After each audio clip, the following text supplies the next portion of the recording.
இப்போ பூண்டு இட்லி பொடிக்கு 50 கிராம் கடலைப்பருப்பை சிம்மில் வச்சே நல்லா வறுத்து தனியாக ஒரு தட்டில் எடுத்து வச்சுடுங்க. 50 கிராம் பொட்டு உளுந்து அதையும் வறுத்து கடலைப்பருப்போடு தட்டில் எடுத்து வச்சுடுங்க. இப்போ இது கூட 2 ஸ்பூனு கருப்பு எள்ளு போட்டிருக்கு. இதை வறுத்து தனியாக ஒரு கிண்ணத்தில் எடுத்து வச்சுடுங்க. நம்ம கடைசியில் தான் பல்ஸ் மோடில் போட்டு பவுட்ரு பண்ணணும். இது கூட கொஞ்சமாக எண்ணெய் ஊற்றி 3 கட்டி பெருங்காயத்தையும் இப்போ நல்லா பொரிய வச்சுக்கோங்க.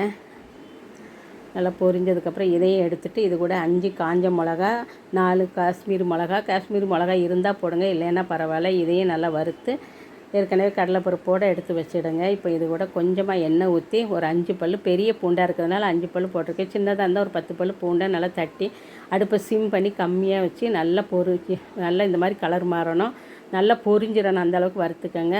அந்த எண்ணெயெல்லாம் எடுத்துகிட்டு இது கூட கொஞ்சமாக கருவேப்பிலை, தேவையான உப்பு போட்டு நல்லா ஆறுனதுக்கப்புறம் பவுட்ரு பண்ணிவிட்டு கடைசியில் நம்ம வறுத்து வச்சுருக்கிற எள்ளையும் பூண்டையும் போட்டு பல்ஸ் மோடில் போட்டு